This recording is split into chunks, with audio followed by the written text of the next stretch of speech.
GM and welcome to a new video. Let's talk about Jupiter and the active staking rewards. Also about the upcoming buybacks from JUP, which will start very soon. But first of all, let's talk about the active staking rewards. If you followed my channel, then you probably seen my videos on Jupiter and the active staking rewards. I also explain how to do this.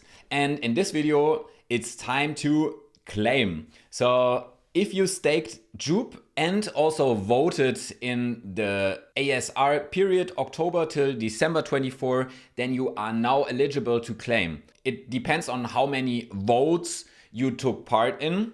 And then you get a certain percentage of JUP and DBR tokens that you can now claim. You can go here, just hit the claim button, and then your JUP will be automatically staked. It would be probably wise to do this because there's, I think, 8 proposals coming up. So the more JUP you have staked while you vote, the more you will get in the next active staking rewards. Go to vote.jup.ag/ASR and then you can claim your rewards. As I said, there will be a lot of votes coming in the next couple of weeks. So make sure to follow the official Jupiter channels such as X or on Discord, so you don't miss any of the votes to maximize your rewards for this period in Q1 25. Now, one more thing.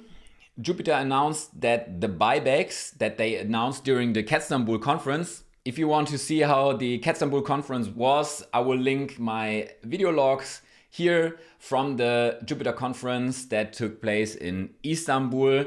Feel free to check those out. But this Monday, 50% of all protocol fees will go towards buying JUP and locking it for 3 years. Lots of stuff going on around Jupiter. I will do another update in the next coming weeks on the newest announcements. But for now, that should be it. Make sure to claim your rewards and make sure to vote in the upcoming votes so you get rewards in the next period as well. That being said, thank you so much for watching and see you in the next video.